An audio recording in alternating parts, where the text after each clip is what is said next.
Hello everyone, NK education channel पर सभी का बहुत बहुत स्वागत है।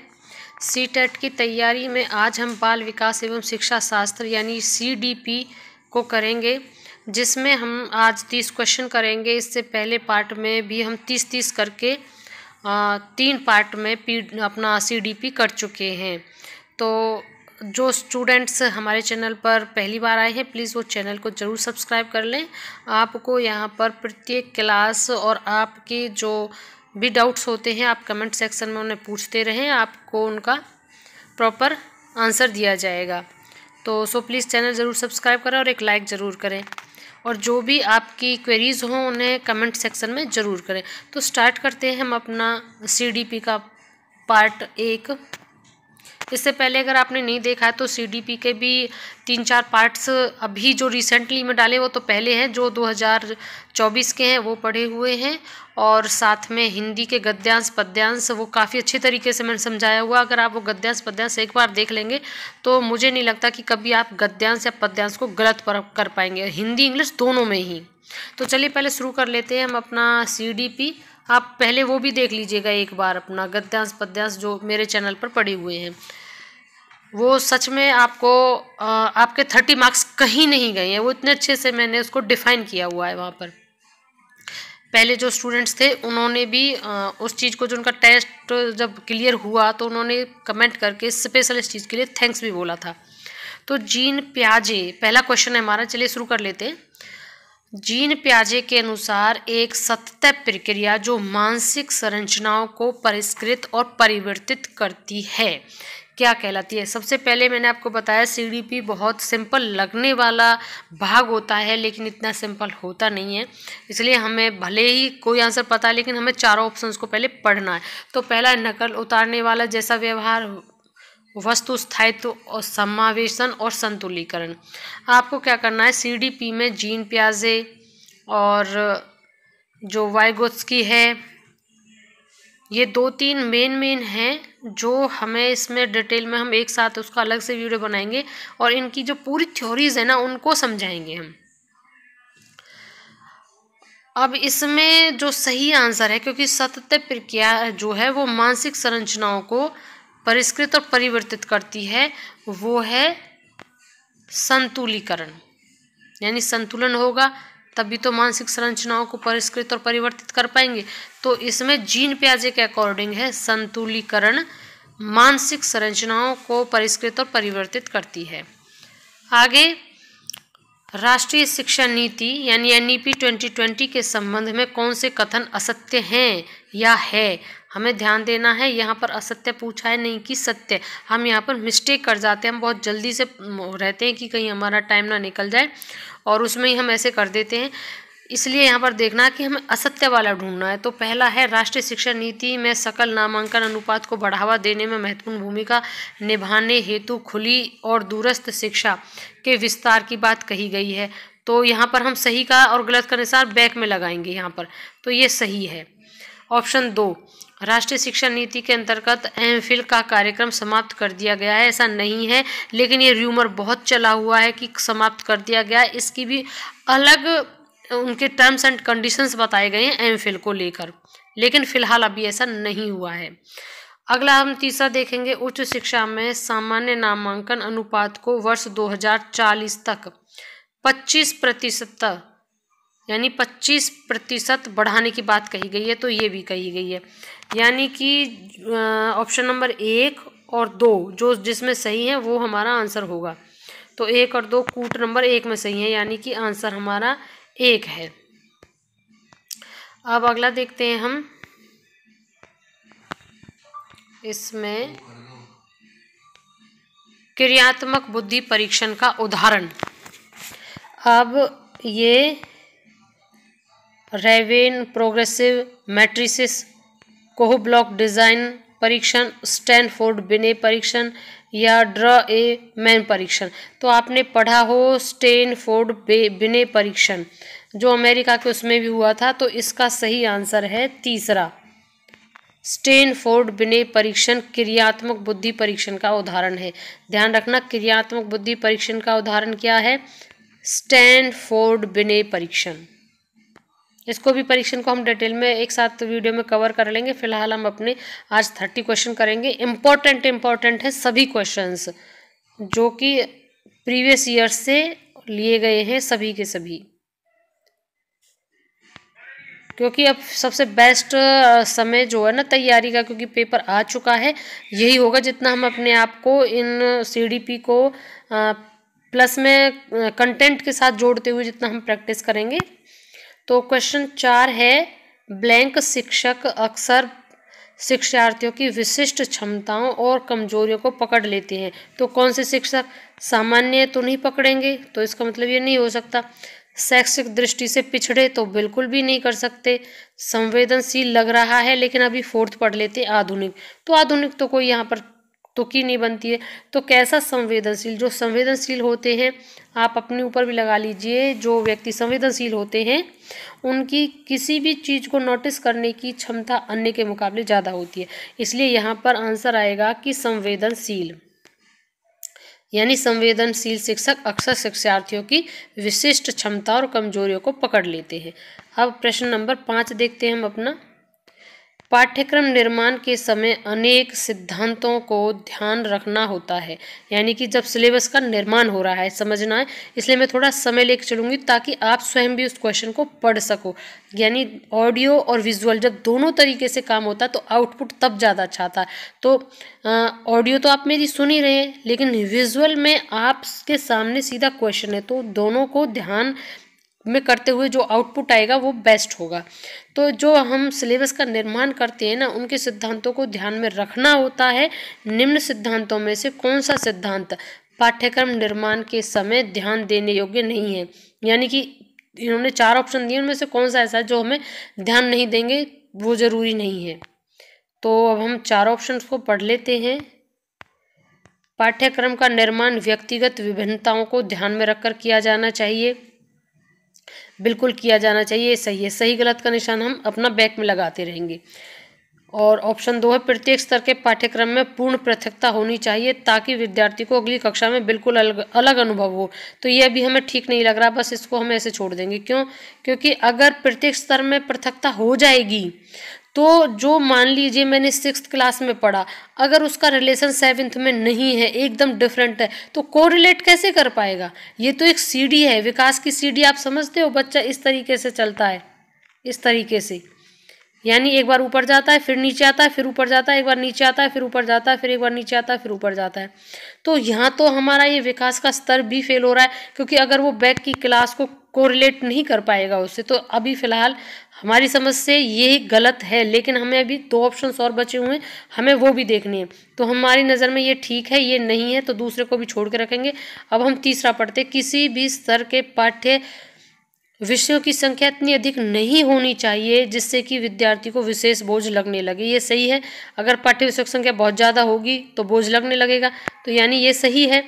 अगला देखते हैं, विभिन्न विषयों के लिए जो पाठ्यक्रम निर्धारित किया जाए उसमें समय को ध्यान में रखा जाना चाहिए ताकि वर्ष भर का पाठ्यक्रम वर्ष में पूरा हो जाए। ये भी सही है। अगर हम ये नहीं देखेंगे कि 1 साल में वो कोर्स कंप्लीट हो रहा है नहीं हो रहा, इतना ज़्यादा हम सिलेबस दे देंगे तो उस सिलेबस का कोई तुक नहीं बन जाता, क्योंकि पाठ्यक्रम का निर्माण तो हम कर रहे हैं ना। हमें ये ऐसे मान के हमें ना इमेजिनेशन करना है कि जो मैं हूँ, यानी आप स्टूडेंट खुद को सोचो कि मैं एक पाठ्यक्रम निर्माण करता हूँ और मेरे सामने वो छोटे छोटे बच्चे हैं जिनको उसे पढ़ना है। ये 2 दृष्टि रखकर आप इन चारों ऑप्शंस को देखेंगे तो आप सही जवाब तक पहुंच पाएंगे। इसमें जो क्वेश्चन ऑप्शन नंबर जो 2 है ना, ये गलत है। क्यों? क्योंकि ये तो जो बच्चे का विकास होता है ना, बौद्धिक विकास के भी विपरीत जा रहा है ये, क्योंकि उसमें हम इस प्रकार से करते हैं, बच्चा एक बार सीखेगा, फिर डाउन जाता है, फिर सीखता है, फिर डाउन जाता है, फिर सीखता है। तो ये तो उसको भी फेल कर रहा है, क्योंकि अगर जब रिलेशन ही नहीं होगा, वो कह रहा है कि पृथक होना चाहिए ताकि अलग अनुभव हो। तो ये यहाँ पर ये गलत है, बाकी ये तीनों सही हैं। तो हमारा इसका उत्तर हुआ दूसरा। पाठ्य निर्माण के समय सिद्धांतों को ध्यान में रखने के लिए जो ध्यान ना देने योग्य बात है वो है प्रत्येक स्तर के पाठ्यक्रम में पूर्ण पृथकता होनी चाहिए ताकि विद्यार्थी को अगली कक्षा में अलग अनुभव हो। नहीं है जी ये। अब देखते हैं हम हार्वर्ड गार्डनर ने सुझाव दिया कि अलग अलग प्रकार की बुद्धियां होती हैं। ये आप जानते होंगे, उसने लगभग, जो मुझे ध्यान है, 8 प्रकार की बुद्धियों के का जिक्र किया है। और निम्नलिखित में से कौन सी बुद्धि गार्डनर द्वारा प्रस्तावित प्रकारों में से एक नहीं है?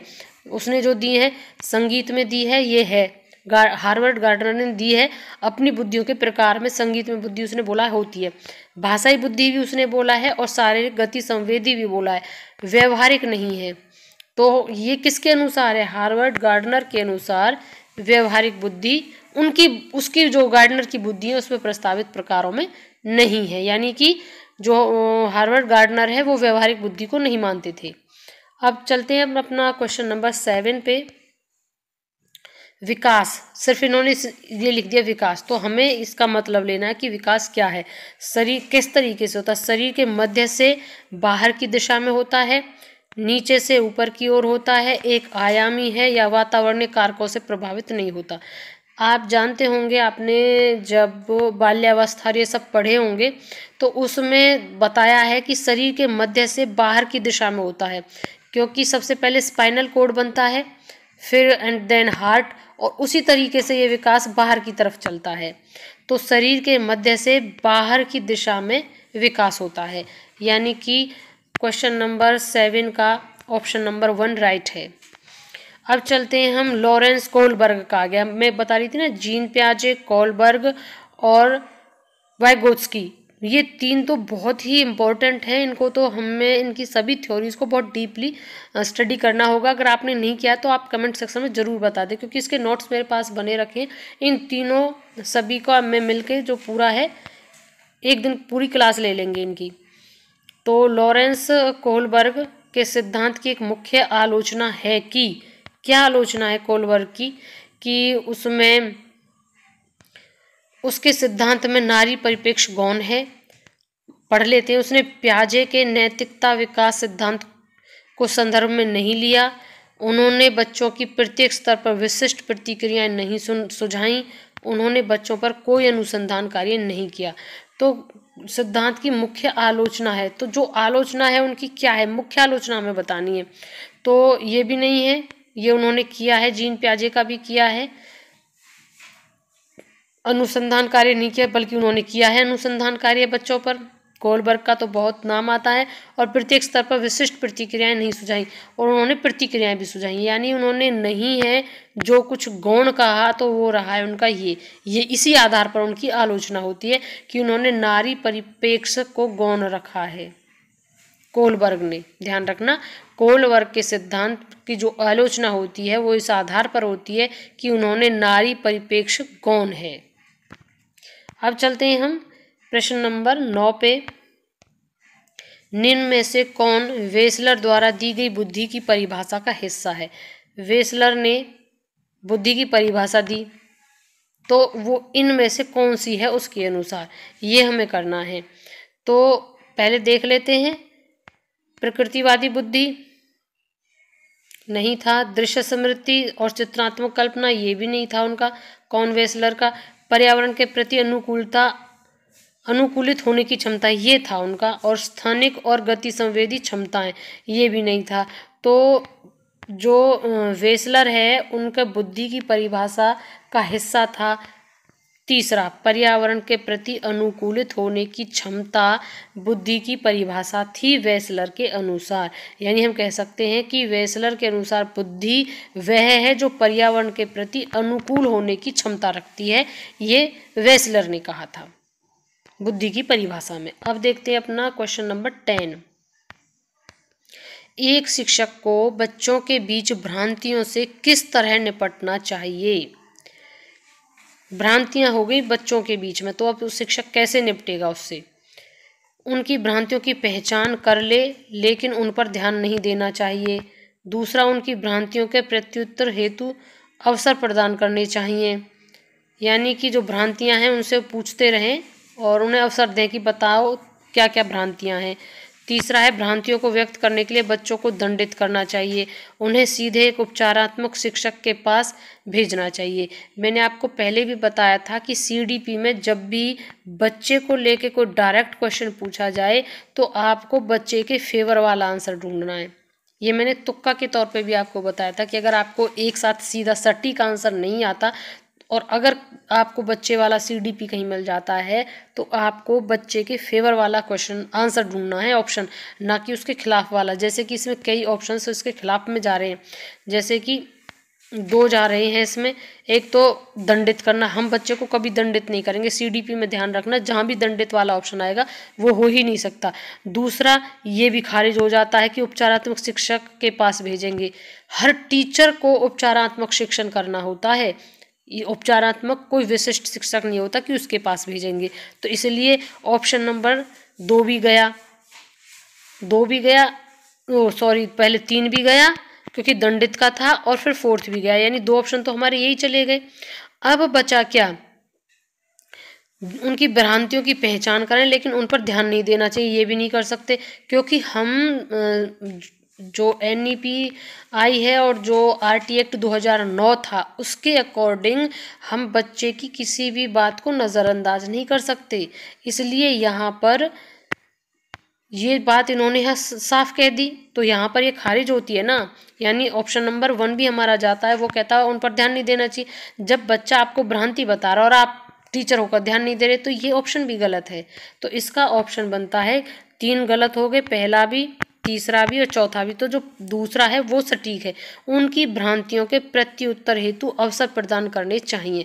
हमें CDP में बच्चे से संबंधित बस वही आंसर ढूंढना है जहां पर बच्चे की ही फेवर की बात हो, चाहे उसे अवसर देने की बात आए, उसे स्वतंत्रता देने की बात आए, आपको उसी का चुनाव करना, और यहाँ पर भी आप इसी का चुनाव करेंगे। उनकी भ्रांतियों के प्रत्युत्तर, जो भी भ्रांति है उसे फिर उत्तर करेंगे, फिर प्रत्युत्तर करेंगे, ये इसका आंसर होगा। अब देख लेते हैं हम अपना क्वेश्चन नंबर 11। सामाजिक रूप से विकसित परिपक्वता एवं नागरिकता के गुणों का समावेश करने के लिए निम्नलिखित में सबसे अधिक अप्रभावी विधि, यानी सामाजिक रूप से विकसित परिपक्वता नागरिकता के गुणों का समावेश करने के लिए निम्नलिखित सबसे अधिक। अब यहाँ पर देखिए अप्रभावी शब्द है, ना कि प्रभावी। हम इन्हीं छोटी छोटी चीज़ों पर मिस्टेक करते हैं। हमको लगेगा कि ये प्रभावी पूछ रहा है, लेकिन यहाँ अप्रभावी है, यानी कि एकदम क्वेश्चन जो है पॉजिटिव होते होते नेगेटिव हुआ है, और वही नेगेटिव हमें अब ऑप्शन से ढूंढना है। तो जो 11 में ऑप्शन हैं पहले तो हमें वो सारे पढ़ने हैं। शिक्षार्थी को कक्षा क्रियाकलापों को आयोजित करने में मदद करना। दूसरा, शिक्षार्थी को सभी सामाजिक समस्याओं के गहन मनन चिंतन का प्रशिक्षण प्रदान करना। शिक्षार्थी को, ऑप्शन तीसरा है, शिक्षार्थी को विभिन्न आंकड़ों के एकत्रीकरण, संगठन, विश्लेषण की योग्यता उत्पन्न करना।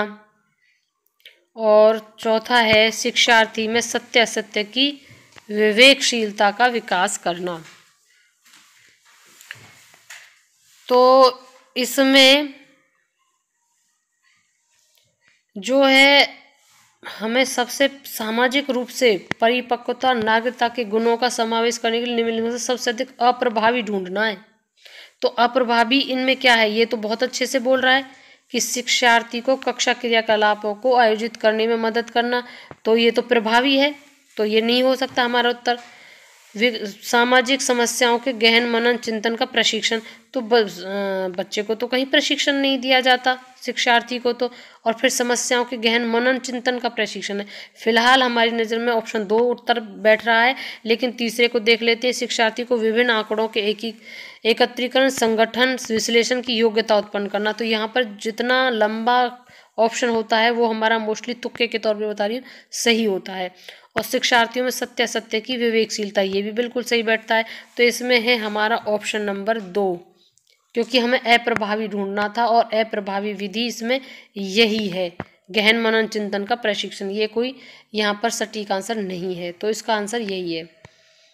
CDP में हमें शिक्षा शास्त्र में इसी चीज़ों का ध्यान देना होता है, इस प्रकार से हमें ढूंढने होते हैं, उसी में से आंसर को ढूंढना होता है क्वेश्चंस में से।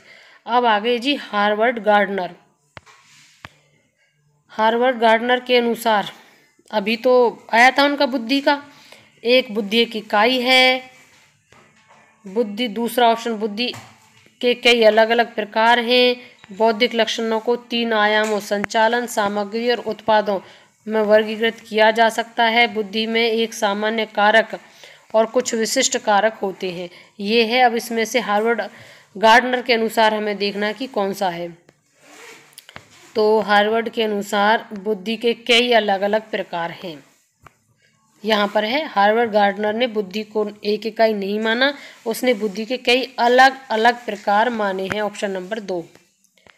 अब चलते जी, अभिकथन आ गया। इसको बहुत ध्यान से करना होता है अभिकथन को, क्योंकि इसमें कूट होते हैं और हमें ये मिलाना भी होता है।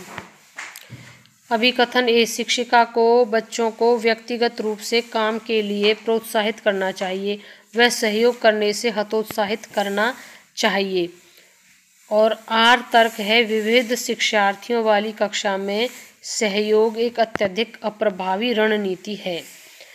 अब हमें देखना है कि कौन कौन से क्या क्या ऑप्शन दिया। कूट ए में कहा है कि ए और आर दोनों सही हैं तथा आर ए की सही व्याख्या करता है। ऑप्शन 2 कह रहा है ए और आर दोनों सही हैं परंतु आर ए की सही व्याख्या नहीं करता है। और ऑप्शन 3 कह रहा है ए सही है किंतु आर गलत है। और 4th कह रहा है ए और आर दोनों गलत हैं। अब हमें इसमें से देखना है कि जो सही है उसको कूट से मिलाएंगे। अब यहाँ पर देखिए, शिक्षिका को व्यक्तिगत रूप से काम के लिए प्रोत्साहित करना चाहिए, बच्चों को करना चाहिए, बिल्कुल सही है। करने से हतोत्साहित करना चाहिए। शिक्षिका को बच्चों को व्यक्तिगत रूप से काम करने के लिए प्रोत्साहित करना चाहिए, वे सहयोग करने से हतोत्साहित करना चाहिए। यानी आपको सहयोग करेंगे तो ये वैसे सही है, व्यक्तिगत रूप से ही उनको काम करने के लिए प्रोत्साहित करना चाहिए। तर्क दूसरा है, विविध शिक्षार्थी वाली कक्षा में सहयोग एक अत्यधिक अप्रभावी रणनीति है। तो ये बात ये भी सही है, बात ये भी सही है, लेकिन ये इस बात को जस्टिफाई नहीं कर रहा है क्योंकि इसका कोई इससे रिलेशन ही नहीं है। यहाँ पर व्यक्तिगत बात हो रही है, यहाँ पर सामूहिक बात हो रही है, क्योंकि पूरी क्लास की बात होगी। जब क्लास है तो सामूहिक होती है, क्लास में बहुत स्टूडेंट होते हैं, इसलिए इसको वो तो नहीं कर रहा था। अब इसमें देखते हैं ए और आर दोनों सही हैं परंतु आर जो है वो ए की सही व्याख्या नहीं करता है। क्योंकि सही व्याख्या कब करेगा, जब इस वाले सेंटेंस का इस वाले सेंटेंस से रिलेशन हो। जो बात यहाँ कही गई है ये आर उसको जस्टिफाई कर रहा हो तब है, लेकिन यहाँ नहीं कर रहा है, इसलिए ऑप्शन नंबर 2। सही दोनों है लेकिन आर ए की सही व्याख्या नहीं करता है। अब देखते हैं क्वेश्चन नंबर 14। गिलफोर्ड का विचार था कि बुद्धि में कुल मिलाकर ब्लैंक कारक होते हैं जिनकी व्याख्या उन्होंने अपनी बुद्धि के त्रिआयामी सिद्धांत में की। पहली बात हमें पता चला कि गिलफोर्ड, आपको पता होगा, उन्होंने बुद्धि के त्रिआयाम सिद्धांत दी थी जिसमें उन्होंने बुद्धि में कुल मिलाकर कितने कारक बताए थे वो हमें देखने हैं। 50, 100, 150, 200। अगर आपको पता होगा तो आप एग्जैक्ट उत्तर दे पाएंगे, नहीं है तो हम आपको बता देते हैं। इसका उत्तर है तीसरा, यानी 150 कारक उन्होंने बताए हैं। गिलफोर्ड ने बुद्धि में कुल मिलाकर 150 यानी 150 कारक होते हैं। अब चलते हैं 15वें क्वेश्चन पर। बहुकारक सिद्धांत बुद्धि का महत्वपूर्ण सिद्धांत है। यह सिद्धांत किसने प्रस्तुत किया? ये भी थ्योरीज हैं जो हम इन सभी की पढ़ते हैं। थॉर्नडाइक ने दिया है, दूसरा स्पियर्समैन ने दिया है, कि गार्डनर ने दिया है, कि टर्मन ने दिया है। अब ये आपको पता होगा, बहुकारक जो है वो थॉर्नडाइक ने ही दिया था। जब भी बहुकारक सिद्धांत की बात आए वो भी बुद्धि को लेकर वो थॉर्नडाइक ने दिया था। अब चलते हैं 16। ऐसी स्थितियां ब्लैंक महत्वपूर्ण है जहां छात्र लंबे समय तक ब्लैंक श्रोता होते हैं। यानी ऐसी स्थितियां टालना महत्वपूर्ण है। ऑप्शन एक लगा के देख रहे हैं हम। टालना महत्वपूर्ण है जहां छात्र लंबे समय तक निष्क्रिय श्रोता होते हैं। दूसरा, ऐसी स्थितियां पैदा करना महत्वपूर्ण है जहां छात्र लंबे समय तक निष्क्रिय श्रोता होता है।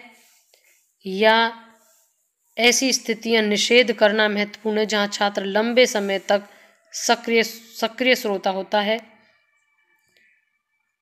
और ऐसी स्थितियां, 4th, सुदृढ़ करना महत्वपूर्ण है जहां छात्र लंबे समय तक आज्ञाधीन श्रोता होता है। अब इसमें हमें दो दो ब्लैंक हैं जिनको एक दूसरे के पूरक करते हुए भरना है।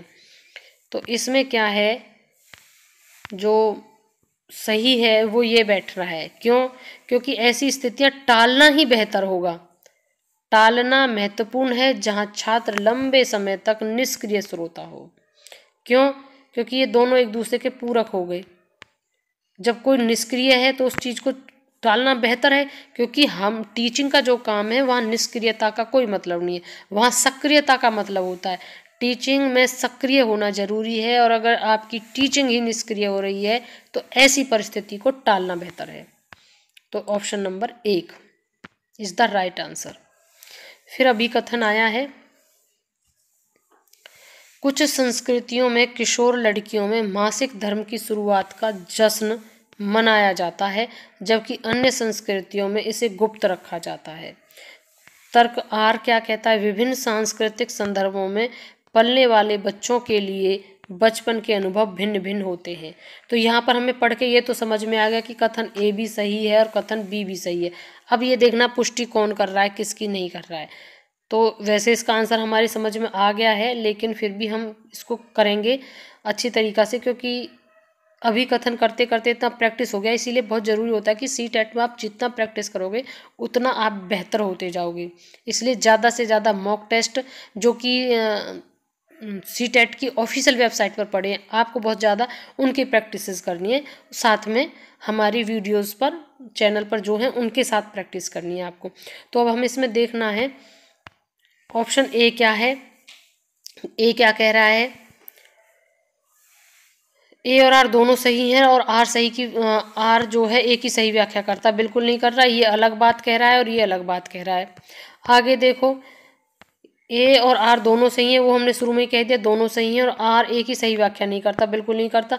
यहाँ वहाँ पर बात संस्कृति की हो रही है और यहाँ पर बच्चों के अलग पालन पोषण की बात हो रही है, बिल्कुल कर ही नहीं रहा है। और इसका मतलब उत्तर दूसरा ही सही है, क्योंकि ए सही है किंतु आर गलत है। ऐसा नहीं, दोनों ही सही है इसलिए ये गलत है। ए और आर दोनों गलत है, नहीं जी, दोनों ही सही है। ऑप्शन बैठ रहा है हमारा इसके अकॉर्डिंग ए और आर दोनों सही हैं, परंतु आर ए की सही व्याख्या नहीं करता है। क्यों नहीं करता है, देखो आपको बता देते हैं एक बार फिर से। जो ए है उसमें क्या कहा गया है कि संस्कृति में किशोरी लड़कियों की बातें हुई हैं। कौन सी लड़कियों की? किशोरी लड़कियों की, और वो भी मासिक धर्म को लेकर। और आर में क्या बात हुई है? विभिन्न सांस्कृतिक संदर्भ में। अब विभिन्न सांस्कृतिक संदर्भ में, और बच्चे भी बहुत ज़्यादा हैं, सांस्कृतिक संदर्भ भी बहुत हो गए, और बच्चों के पलने के जो अनुभव है वो भी भिन्न भिन्न हो गए। तो यहाँ बचपन के अनुभव हैं और यहाँ मासिक धर्म की बात है, यहाँ किशोरी की बात है, यहाँ बच्चों की बात है, और बच्चे में दोनों होते हैं, बॉयज़ गर्ल्स दोनों। तो ये इसका बिल्कुल भी इसको जस्टिफाई नहीं कर रहा है, इसलिए हमने आपको ये बता भी दिया। अब देखते हैं हम अपने अगला क्वेश्चन।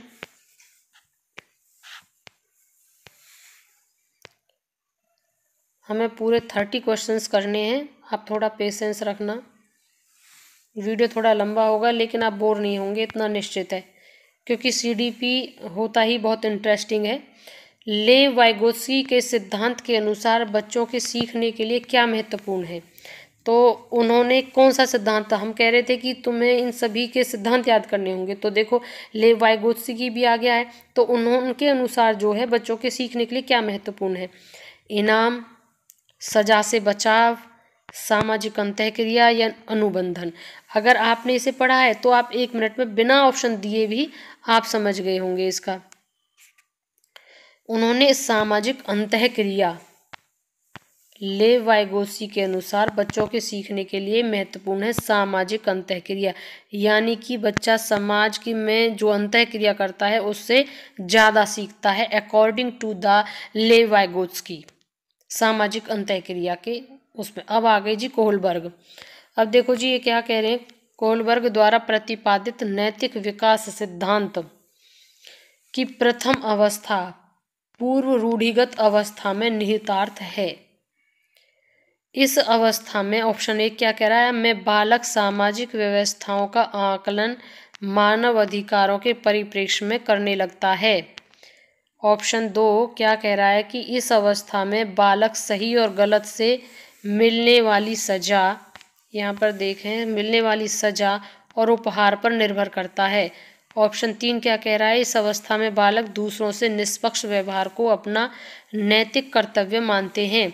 ऑप्शन 4 क्या कहता है, इस अवस्था में बालक के नैतिक निर्णय सामाजिक आदेशों पर आधारित होते हैं। अब हमने चारों ऑप्शन अपने पढ़ लिए।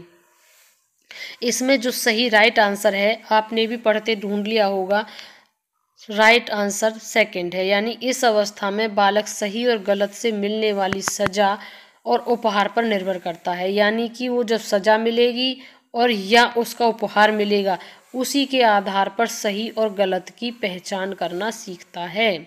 ये कोहलबर्ग के अनुसार है। कोहलबर्ग ने जो नैतिक विकास की बात हो रही है यहाँ पर, और नैतिक विकास में भी जो प्रथम अवस्था थी यानी कि पूर्व रूढ़िगत अवस्था, यानी कोहलबर्ग की पूर्व रूढ़िगत व्यवस्था जो कि नैतिक विकास सिद्धांत की प्रथम अवस्था है, में उन्होंने कहा है option second is the right answer. इस अवस्था में बालक सही और गलत की जो मिलने वाली सजा और उसके उपहार से सीखना शुरू करता है, उस पर निर्भर करता है। यानी उसने कुछ गलत किया तो आप उसे सजा देंगे, बच्चा समझेगा इस चीज़ से कि मुझे इस कार्य के करने की सजा मिली, इट मीन्स यह कार्य गलत है। और बच्चे ने कोई कार्य किया, उस पर उसको उपहार मिला, मोटिवेट उसको किया गया, तो बच्चा समझेगा कि जो कार्य मैंने किया वह सही था। क्यों? क्योंकि मुझे उपहार दिया गया।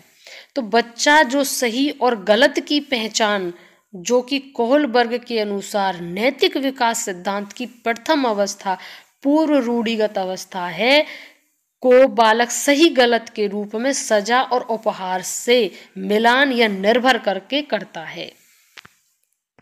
ये कोहलबर्ग का सिद्धांत है। अब आगे है बेहतर एथलेटिक यानी शारीरिक क्षमताएं नियमों के साथ खेलों में भागीदारी, तार्किक विचार प्रक्रियाएं जो ठोस अनुभवों के आसपास केंद्रित होती हैं, वे किस अवधि के लक्षण हैं।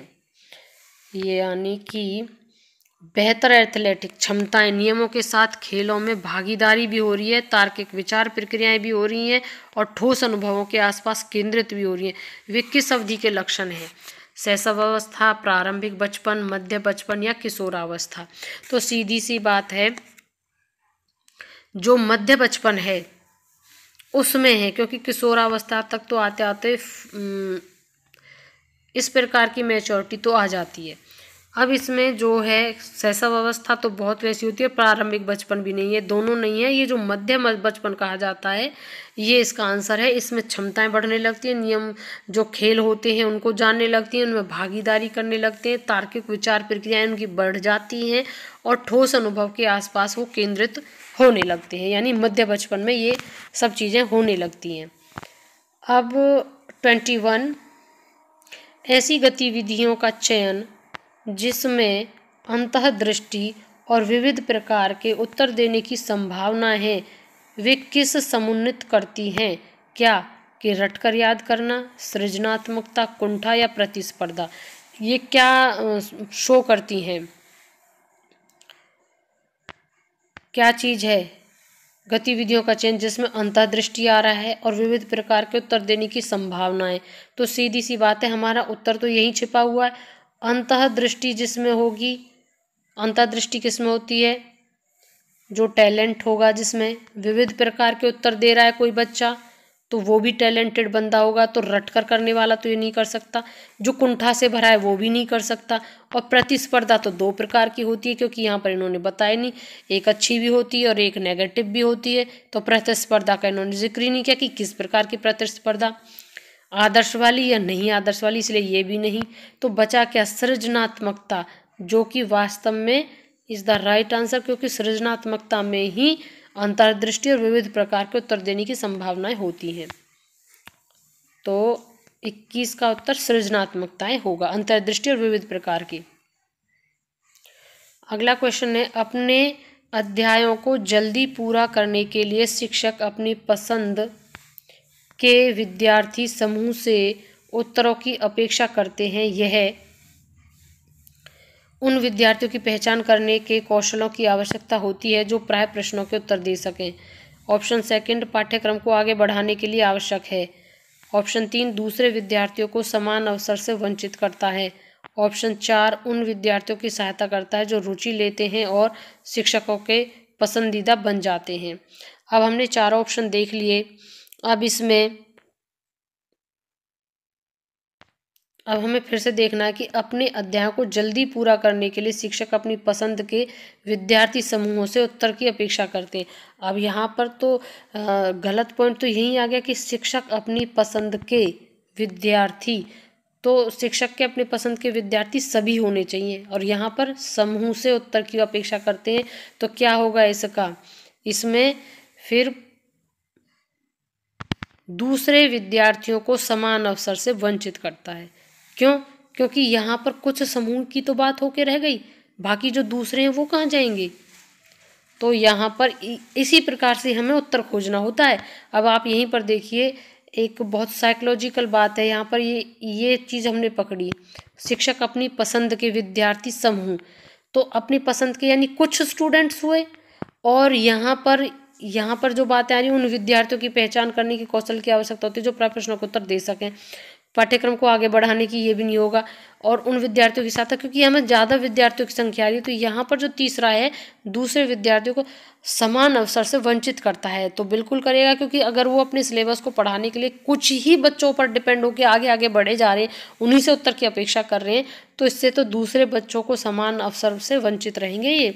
और यही पेडागोजी हमें सिखाता है कि हमें इस चीज़ को मेन फोकस करना है। तो ये जो वाली बात है ये क्या करेगी, दूसरे विद्यार्थियों को समान अवसर से वंचित करेगी, क्योंकि उनको तो उत्तर तक पहुंचने ही नहीं, उनको अवसर ही नहीं मिला है, वो वंचित है उस चीज़ से। अगला है 23 योग्यता समूहीकरण के बारे में कौन सा कथन सत्य है। अब यहाँ पर है योग्यता समूहीकरण, ध्यान रखना है ये हमें, और सत्य भी पूछा है। हमें दो चीज़ नोट करनी है, एक तो हमसे पूछा क्या जा रहा है, और एक यहाँ पर कोई नेगेटिव तो नहीं है, क्योंकि हम बहुत जल्दी में होते हैं और नेगेटिव नहीं देखते, सोचते हैं पॉजिटिव ही हमें ढूंढना है। तो यहाँ पर वैसे पॉजिटिव ये केवल सत्य लिखा है, असत्य नहीं लिख रहा है, हमें ऐसी चीज़ें देखनी है बस। ऑप्शन 1 है विद्यार्थी समरूप समूह में बेहतर सीखते हैं। ऑप्शन 2 सुगम एवं प्रभावशाली शिक्षण के लिए एक कक्षा समरूप होनी चाहिए। तीसरा बच्चे असहन होते हैं और भेदों को स्वीकार नहीं करते। फोर्थ विभिन्न योग्यताओं वाले समूहों को ग्रहण करने के लिए शिक्षक बहुस्तरीय शिक्षण अपना सकते हैं।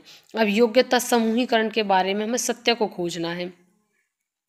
तो इसमें मैंने पहले भी बताया था कि अगर आपको लगे कि मैं इसका सटीक आंसर नहीं जानता और तुक्का हमें लगाना है, तो उसमें भी हम ये कर सकते हैं कि जो ज़्यादा लंबी स्टेटमेंट देता है उसके पूरे चांसेस होते हैं, जो कि यहाँ पर भी फिट बैठता है।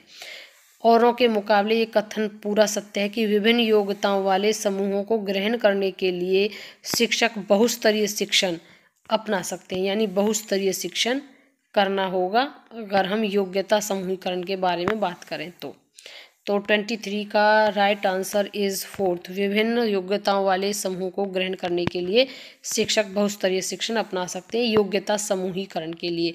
क्योंकि समूहीकरण समझ रहे हैं आप, बहुत सारे बच्चों के समूह में बनाकर और फिर उस पर योग्यता भी होनी चाहिए, तो वो बहुस्तरीय शिक्षण से ही आएगी। अब है अधिगम की प्रक्रिया में शर्मिंदगी है।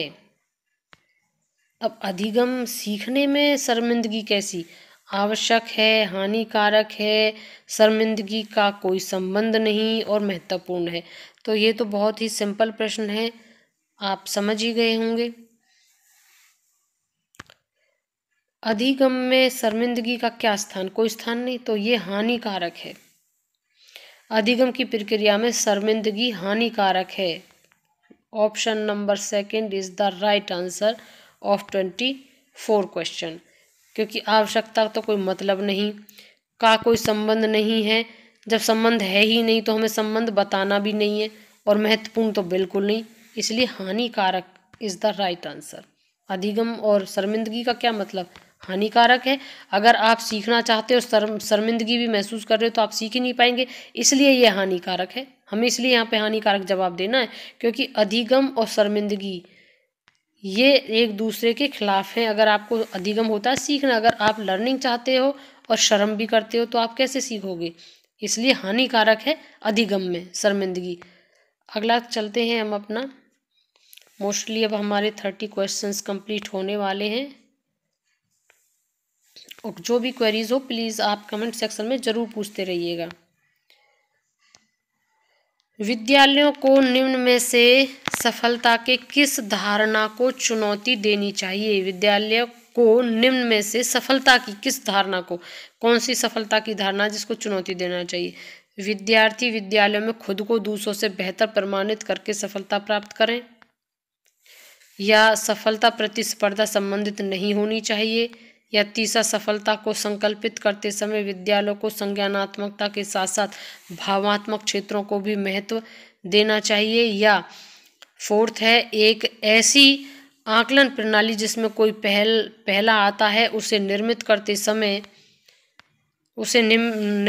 समय हम यह प्रणाली भी बना देते हैं कि कोई अंतिम स्थान पर आएगा। अब हमने ये चारों ऑप्शंस पढ़ लिए। अब इसका राइट आंसर है, क्योंकि हमें सफलता की धारणा को चुनौती देनी चाहिए, विद्यार्थी, ऑप्शन 1, विद्यार्थी विद्यालय में खुद को दूसरों से बेहतर प्रमाणित करके सफलता प्राप्त करें। सफलता का आधार क्या होना चाहिए? कि वह खुद को दूसरों से बेहतर प्रमाणित करें और तब सफलता प्राप्त करें।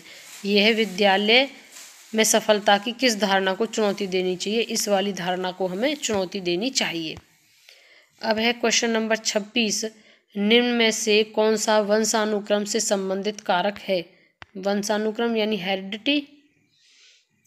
तो हेरिडिटी सामाजिक गतिविधियों में भागीदारी, साथी समूह के प्रति दृष्टिकोण, भाषा या आंखों का रंग। आप समझ गए होंगे जब हेरिडिटी की बात आई गई है तो भाषा, ये आंखों का रंग है। आपने 9th और 10th की क्लासेस में साइंस में से पढ़ा होगा कि वंशानुक्रम होता है आंखों का रंग, बालों का, ये सब वंशानुक्रम होते हैं। लेकिन सामाजिक गतिविधियां में भागीदारी नहीं है वंशानुक्रम। साथी समूह के प्रति दृष्टिकोण कैसा है वो भी वंशानुक्रम नहीं है, और भाषा भी वंशानुक्रम नहीं है। क्योंकि अगर हमारे हिंदुस्तान का बच्चा इंडियन, हमारा भारतीय, इंग्लैंड में पला बड़ा हो तो वो अंग्रेजी ही बोलेगा, ना कि हिंदी। जबकि वंश में, उसके वंशानुक्रम में क्या है, क्योंकि उसके पेरेंट्स तो हिंदी बोलने वाले हैं लेकिन बच्चा फिर भी अंग्रेजी बोलेगा, तो इसलिए भाषा भी नहीं है। लेकिन आँखों का रंग बिल्कुल वही होगा जो उसके पेरेंट्स या उनके पेरेंट्स का, यानी कि उनके वंश में चला आ रहा है, वही उसकी आँखों का रंग होगा। ये आपने हेरिडिटी में पढ़ा होगा। तो 26 का राइट आंसर है आँखों का रंग, 4th। अब आगे चलते हैं 27 पे। निम्नलिखित में से कौन सा विकल्प उन विद्यार्थियों के समावेशन में मदद करेगा जिनमें ध्यान न्यूनता अतिक्रियाशीलता विकार होता है? यानी आप इतना लंबा चौड़ा के बार हम कंफ्यूज होता है कि एक प्रश्न पूछा क्या है, तो शॉर्ट में उसको बताएं। इसका मतलब ये है, इन्होंने पूछा है कि इनमें से जो निम्न विकल्प दिए हुए हैं इनमें से विद्यार्थी के समावेशन में उनके उसके समावेशन में जो मदद करेगा, किसी बच्चे को ध्यान केंद्रित करने की प्रॉब्लम है, तो इनमें से कौन सा कार्य ज़्यादा बेहतर होगा कि उसकी विद्यार्थी का समावेशन कर सके वो? तो पहला पढ़ेंगे हम ऑप्शन एक एक करके। कार्यों को छोटे और प्रबंधीय भागों में तोड़ना, दूसरा लंबे और दोहराव वाले दत्त कार्य देना, या कक्षा में विकर्षण बढ़ाना, या चौथा है कक्षा में संलग्न के विविध तरीकों को प्रतिबंधित करना। तो ये मैं फिर बता रही हूँ, जो तुक्के वाली मैंने एक बात बताई थी आपको अभी, अगर आप कहीं पर कंफ्यूज होते हैं तो बोल रही हूँ मैं, अदरवाइज नहीं। अगर आपको सटीक आंसर पता है तो फटाक से बस उसी कर दीजिए, लेकिन आप कंफ्यूज हैं तो आप जो उसमें सबसे लंबी स्टेटमेंट वाला ऑप्शन हो उसको चुनिएगा। जैसे कि अब इसमें कार्यों को छोटे प्रबंधीय भागों में तोड़ना, ये भी कर सकता है, ये भी कर सकता है, लेकिन ये इतने सटीक नहीं है जितना कि ये है कक्षा में संलग्न के विविध तरीकों को, कि वो किस प्रकार उसमें संलग्न रह सकता है। वो जितने भी विविध लिख दिया ना यहाँ पर, विविध तरीकों को प्रतिबंधित करना, यानी कि उन्हें रोक देना, जो उसकी ध्यान को केंद्रित करने में बाधित हो रहे हैं ना, उन सबको रोकना है। यानी एकाग्रता बढ़ जाएगी। जितने भी कक्षा में संलग्न के विविध तरीके हैं, बात वही है, लेकिन उसको इतने घुमा फिरा के कहा गया है कि मुश्किल सा हो गया। लेकिन इसका सीधा अर्थ क्या है, हम इसको इस तरीके से समझ सकते हैं कि जो भी उसके माइंड को डाइवर्ट करने वाली चीज़ें हैं उसके सामने, उन सबको हटा दिया जाए और केवल जो उसे सिखाया जा रहा है वो उसके सामने हो, तो वहाँ पर उसका ध्यान न्यूनता, अतिक्रियाशीलता, विकार का समावेशन हो जाएगा। ये है इसका आंसर, यानी 27 का फोर्थ आंसर, 27 का fourth answer is the right answer. अब देखते हैं हम 28। निम्नलिखित में से कौन सा अवलोकन गार्डनर की बहुबुद्धि के सिद्धांत का समर्थन करता है। अब गार्डनर की बहुबुद्धि थी गार्डनर की, जो उसने सिद्धांत दिया था। अब इन चारों में से कौन सा करता है। पहला पढ़ेंगे बारी बारी से। मस्तिष्क के एक भाग में हुई क्षति केवल एक योग्यता को प्रभावित करती है, ना कि संपूर्ण मस्तिष्क को। हमें गार्डनर को ध्यान रखना है और फिर अपने ऑप्शन देखने। ऑप्शन नंबर 2, बुद्धि विश्लेषणात्मक, रचनात्मक, व्यवहारात्मक बुद्धियों के बीच अंतःक्रिया है। तीसरा, विभिन्न बुद्धियां अपने स्वरूप के पठानुक्रमात्मक हैं। और चौथा, अनुदेशों को तैयार करते समय शिक्षक को शैक्षणिक खोज के किसी विशिष्ट सिद्धांत का अनुपालन करना चाहिए। अब हमने चारों ऑप्शंस पढ़ लिए। अब इसमें जो गार्डनर की बहुबुद्धि का सिद्धांत का समर्थन करता है वो है ऑप्शन नंबर 1, यानी मस्तिष्क के एक भाग में हुई क्षति केवल एक योग्यता को प्रभावित करती है, ना कि संपूर्ण मस्तिष्क को। ये कहा तो गार्डनर ने है बहुबुद्धि के लिए, लेकिन ये वैसे भी सही है। आप फॉर एग्जांपल अगर कोई एक्सीडेंट हो और हमारे कहीं मस्तिष्क पर चोट हो तो हमारे पूरे मस्तिष्क पर प्रभाव नहीं होता, लेकिन जहाँ पर पर्टिकुलर चोट लगी है केवल उस ही हिस्से को वो प्रभावित करती है। तो ये जो गार्डनर है, गार्डनर का जो बहुबुद्धि सिद्धांत है वो इसी को का समर्थन करता है कि मस्तिष्क के एक भाग में हुई क्षति केवल एक योग्यता को प्रभावित करती है, ना कि संपूर्ण मस्तिष्क को। तो 28 क्वेश्चंस का answer, the right answer is first है इसका राइट आंसर। अब देखते हैं हम लेव वाइगोत्स्की आ गए हैं फिर से।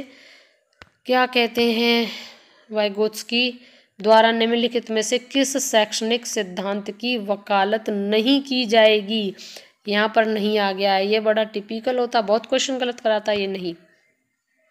तो ये कह रहा है कि लेव वाइगोत्स्की द्वारा निम्नलिखित में से किस शैक्षणिक सिद्धांत की वकालत नहीं की जाएगी, यानी कि सीधा अब आप इसे समझो कि वाइगोत्स्की के अनुसार इनमें कौन सा जो वकालत नहीं है उनकी, बाकी होंगी एक नहीं होगी उनकी, वो ही हमें ढूंढनी है। तो पहला ऑप्शन इनाम और दंड का उपयोग, दूसरा सामाजिक संपर्क को बढ़ावा देना, तीसरा सहकारी शिक्षा का प्रयोग और चौथा बच्चों को सांस्कृतिक साधनों का उपयोग करने के लिए प्रोत्साहन करना। अब यहाँ पर इन वाइगोत्स्की की बतानी है हमें, तो वाइगोत्स्की तो इनाम और दंड का उपयोग की वकालत नहीं करते, वो कॉलबर्ग करते थे लेकिन ये नहीं करते हैं। इनाम और दंड का उपयोग वाइगोत्स्की के शैक्षणिक सिद्धांत की वकालत नहीं करते। ये आपको नोट्स बनाने पड़ेंगे कि कौन उसके फेवर में, कौन किसके फेवर में, कौन बुद्धि के कितने आयामों का करता है, किस प्रकार से करता है, तब ये क्लियर होगा। हम तो इनके करते रहते तो हमें ये याद हो गए काफ़ी समय से, जो जिन्होंने रिसेंटली बीएड किया होगा उनको भी याद होगा। अब देखते हैं 30 क्वेश्चन और हमारा लास्ट क्वेश्चन है ये। अधोगामी सिद्धांत को निम्नलिखित में से किस उदाहरण में दर्शाया गया है। तो देखते हैं अधोगामी सिद्धांत को। पहला पढ़ते हैं, शिशु अपनी बाहों के प्रयोग से पहले दृष्टि विकसित करता है। ऑप्शन 2, शिशु संज्ञानात्मक क्षमता विकसित करते हैं और फिर भाषा सीखते हैं। ऑप्शन 3, शिशु पहले अपने सिर और फिर अपने हाथ और पैर हिलाना सीखते हैं। और 4 है, शिशु बुदबुदाने से पहले किलकिलाना सीखते हैं। ये अधोगामी सिद्धांत है और इसके अनुसार जो तीसरा ऑप्शन है हमारा ये सही है। और जो माताएं हैं ना वो तो बिना पढ़े ही इसका जवाब दे देंगी, मदर्स सभी इसका राइट आंसर देंगी। शिशु पहले अपने सिर फिर अपने हाथ और पैर हिलाना सीखते हैं। ये अधोगामी सिद्धांत को निम्नलिखित में से किस उदाहरण में दर्शाया गया है। ये जो अधोगामी सिद्धांत है वो ऑप्शन तीसरा जो है वो दर्शाता है। बच्चा सबसे पहले अपने सिर, आप कभी भी गौर करना, वो पहले सिर हिलाना सीखता है, फिर उसके हाथ हिलते हैं धीरे धीरे, फिर उसके पैर हिलते हैं। यही है उसका अधोगामी सिद्धांत। ये हमारे आज 30 क्वेश्चंस पूरे हो गए हैं। अपनी नेक्स्ट क्लास, ये तो हमारी CDP की थी, और अब हम इसमें अगली नेक्स्ट क्लास लेंगे कल इंग्लिश की। तो बने रहिएगा हमारे चैनल के साथ। वीडियो को अंत तक देखने के लिए thank you and thanks for watching.